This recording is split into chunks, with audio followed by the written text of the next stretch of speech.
morning, classmates. So my topic for today is all about the life of Rizal in Dapitan.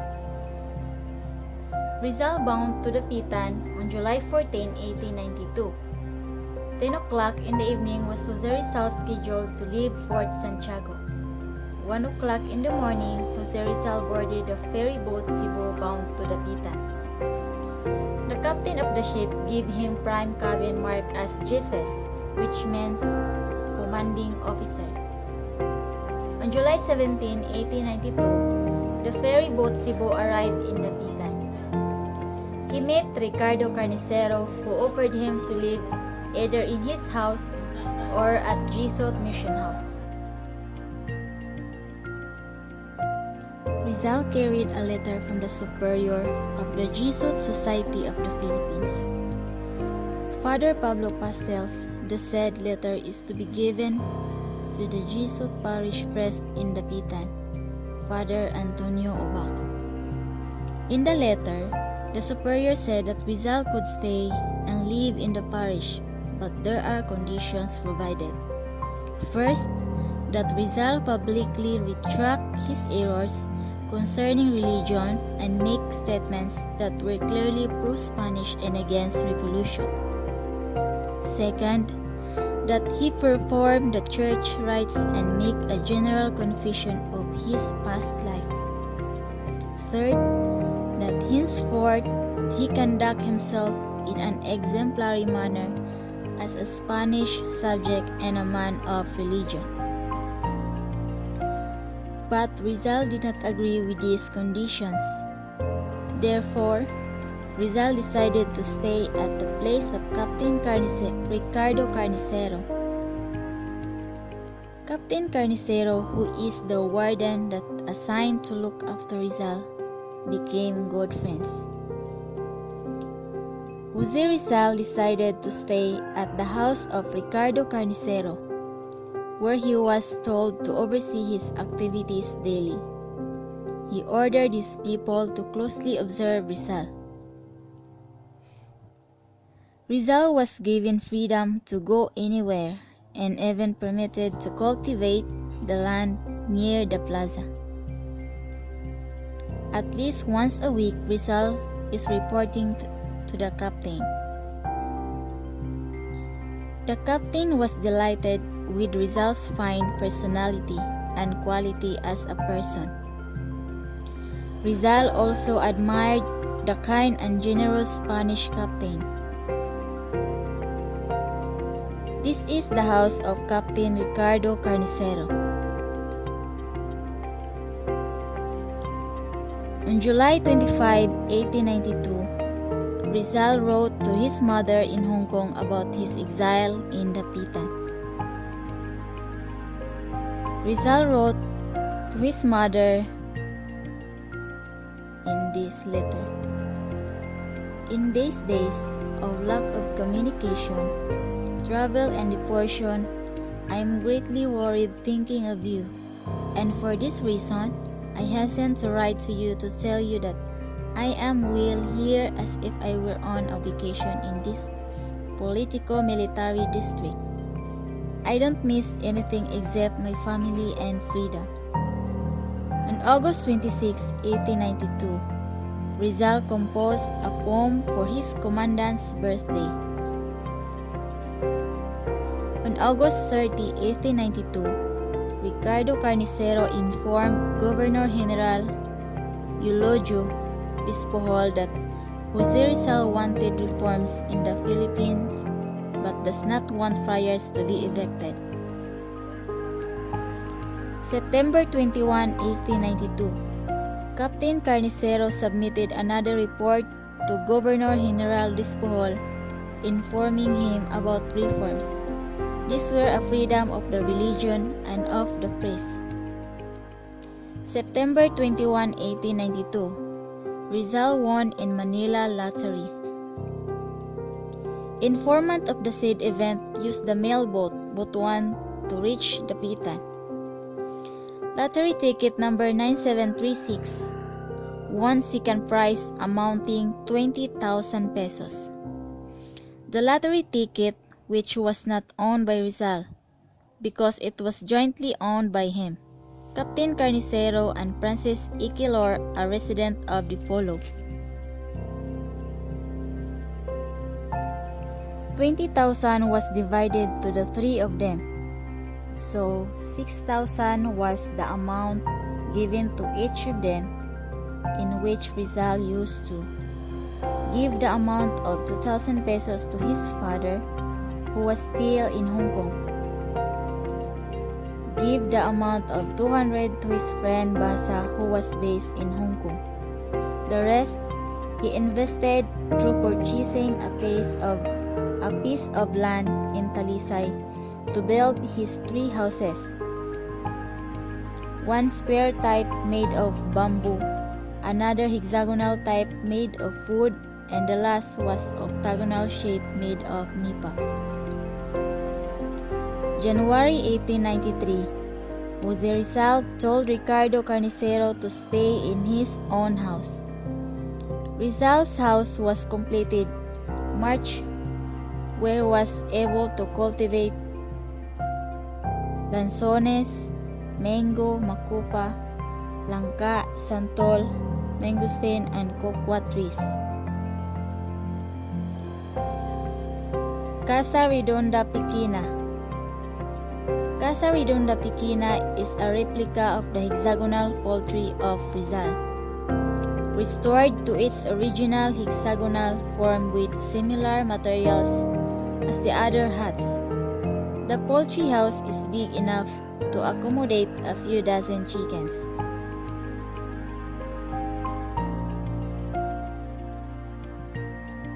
Casa Cuadrada.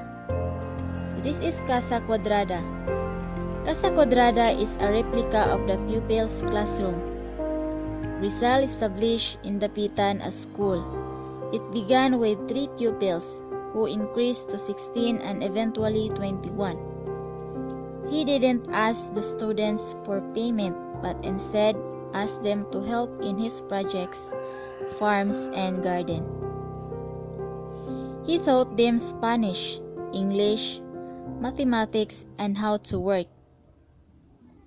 His class started after lunch until 4 in the afternoon.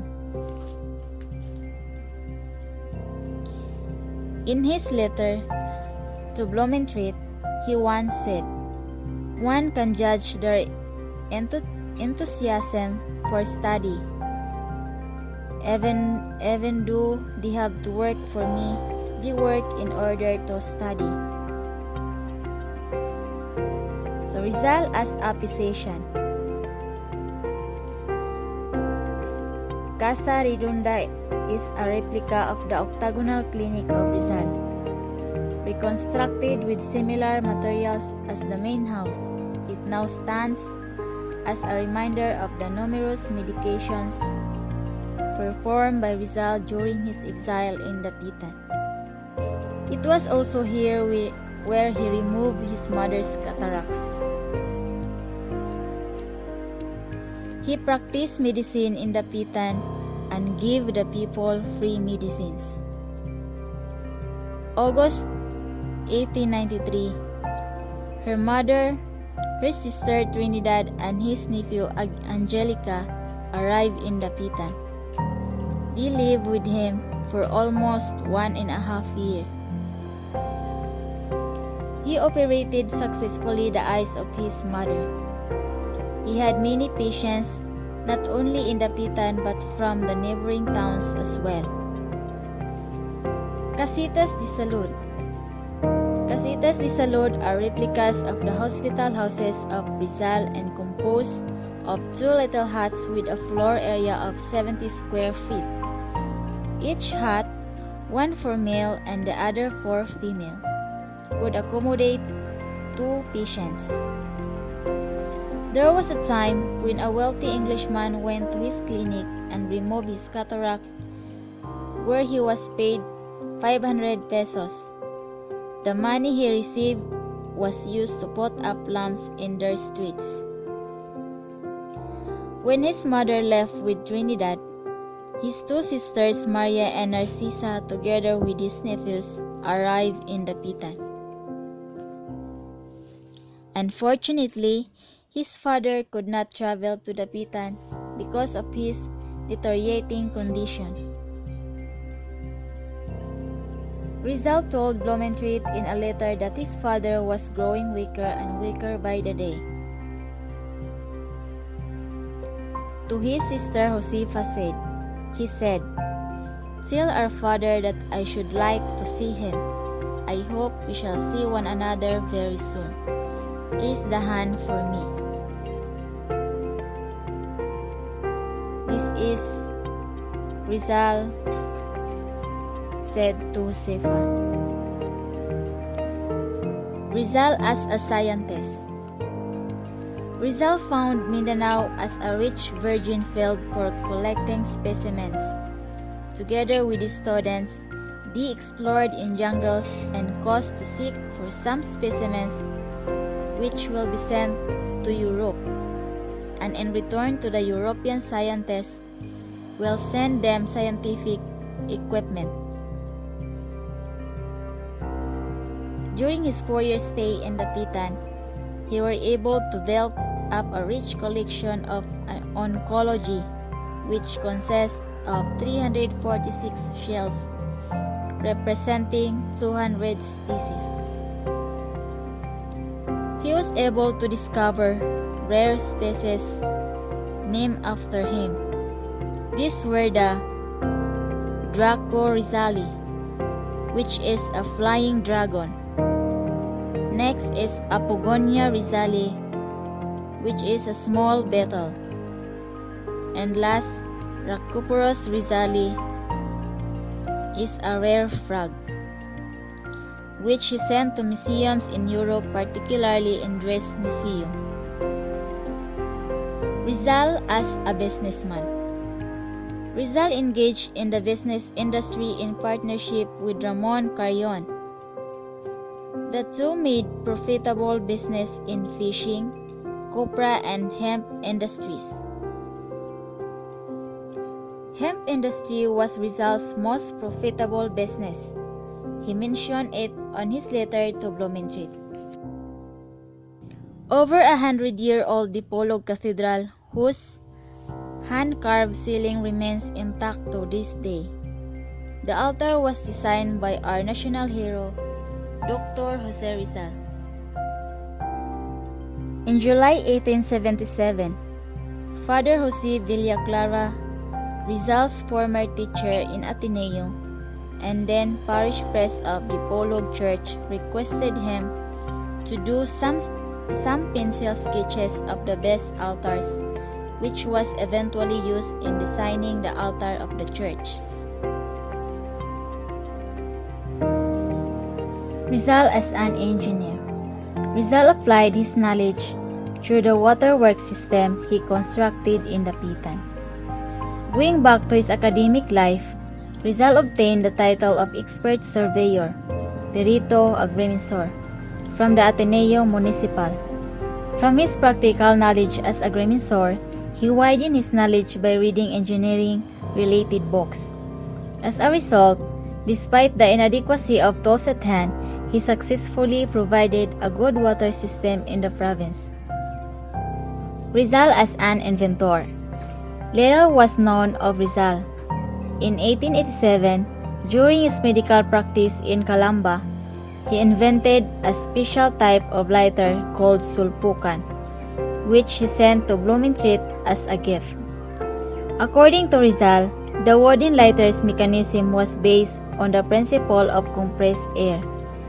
Another of his inventions was the wooden brick maker can manufacture about 6,000 bricks a day. As an agriculturist, Rizal devoted time in planting important crops and fruit-bearing trees in his 16-hectare land, later reaching as large as 70 hectares.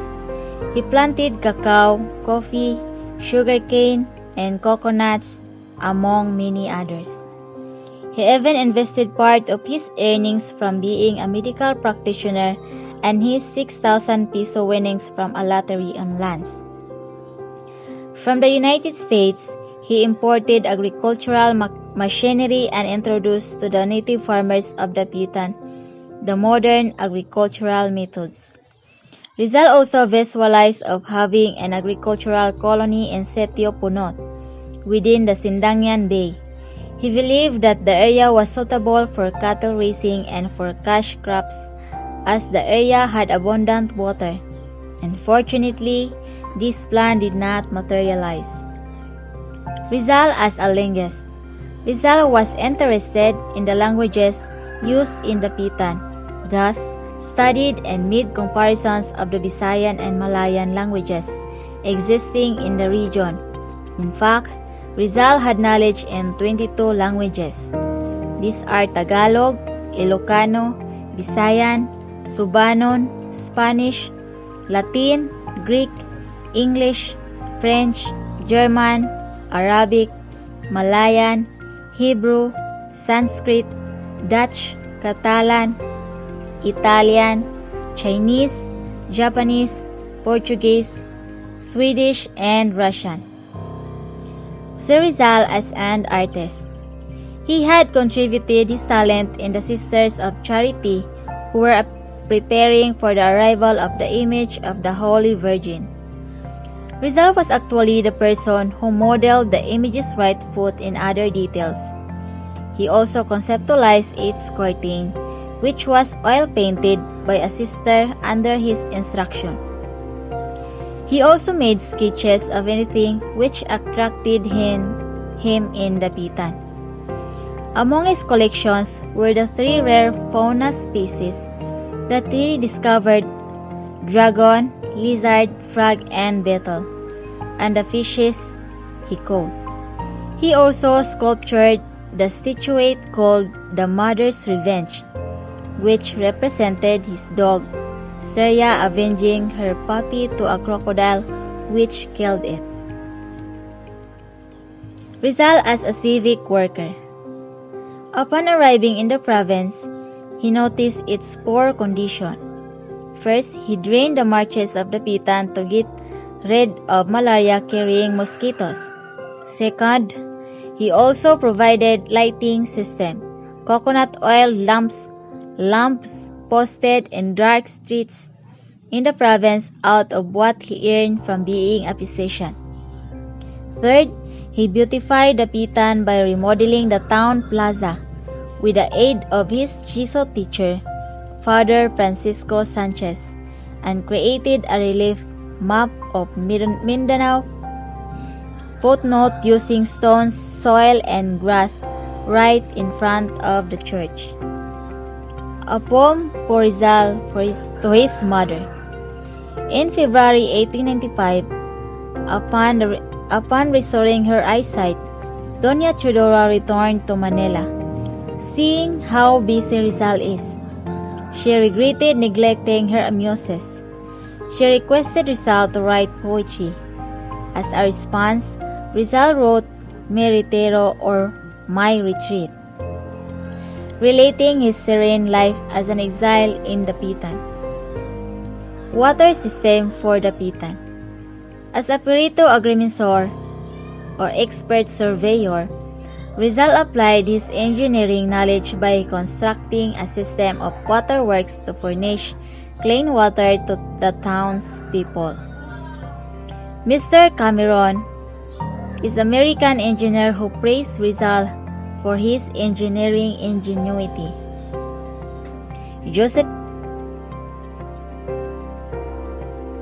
Josephine Bracken.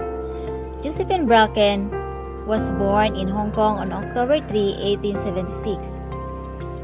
She is daughter of James Bracken and Elizabeth Jean McBride. Her mother died in childbirth, and she was adopted by Mr. George Topher.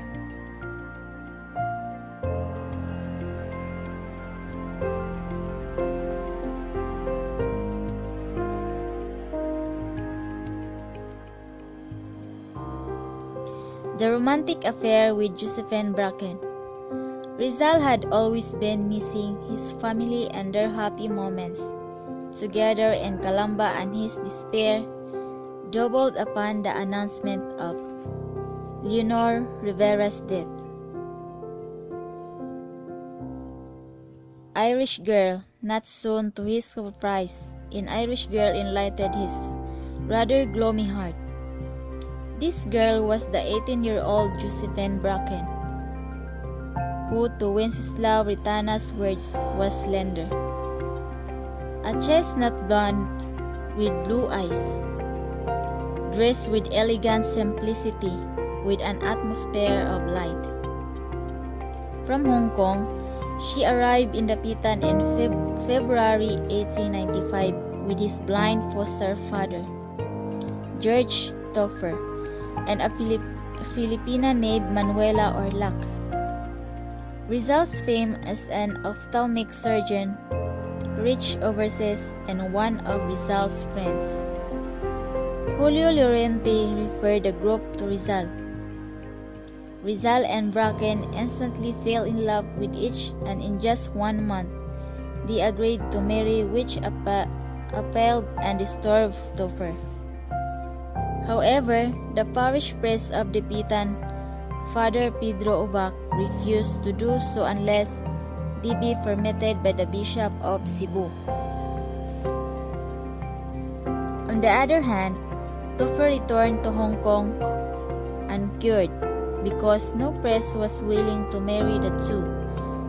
The couple exchanged their vows before God in their own way, which scandalized Father Obac. In 1896, their love bare its fruit. Josephine was pregnant. Unfortunately, Bracken gave birth to a 1-month premature baby boy who lived only for 3 hours. The child was buried in Dapitan, bearing the name Francisco after Rizal's father.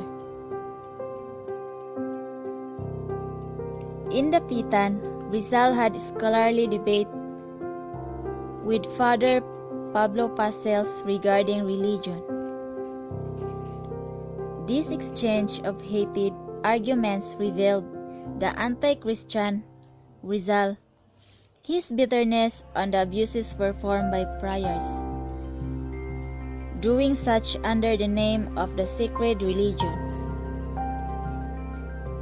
Father Pastel tried his best to win Rizal back to the faith, but fortunately in vain. This series of debate ended inconclusively, in which neither of them convinced the other of his judgments.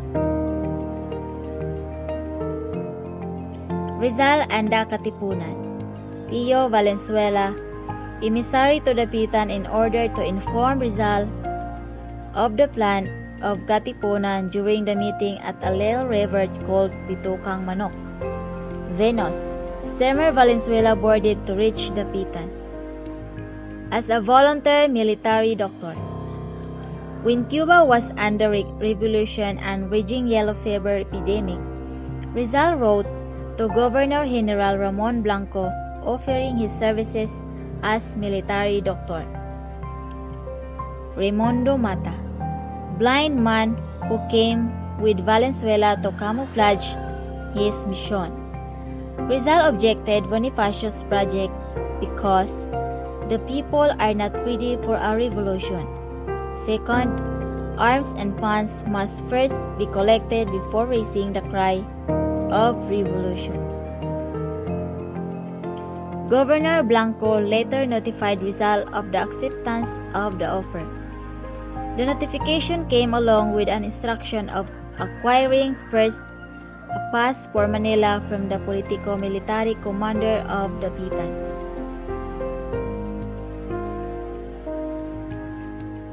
Rizal adios to Dapitan. On July 31, 1896, Rizal's 4-year exile has ended. Spania, steamer which brought Rizal to Manila from at midnight of July 31, 1896, Jose Rizal left Dapitan on board the steamer Spania, together with Narcisa, Josephine, Angelica. Angelica is Narcisa's daughter, 3 nephews and 6 of his students. Many were saddened as the adopted son of Dapitan left.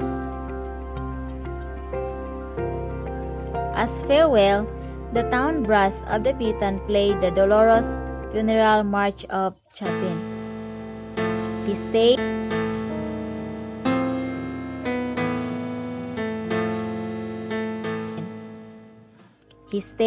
in Dapitan for 4 years, 13 days and a few hours. Rizal lived a pretty simple life during his banishment in Dapitan. Rizal had built an informal school where he taught several children. He also had patients who went looking for him to get help. He is also found doing agricultural pursuits. Rizal even fell in love and formed his intimate relationship with Josephine Bracken. Rizal's life in Dapitan was simple, yet worthwhile. Even if Rizal was an exile in Dapitan, he was still able to make his situation productive. This Nihab is still capable even in the littlest and simplest ways. Just like Rizal, we should not lock ourselves in a box. Our hero managed to do good things even if he was an exile. He didn't limit himself. He embraced his surroundings. It is not a surprise that the people in Dapitan cared very much for Rizal when he left. Our hero helped and inspired the people in Dapitan. Rizal reminds us that no matter who or what we are, we can still make good differences despite obstacles. We should not be scared because we are all capable of helping. We should not limit ourselves with the things around us.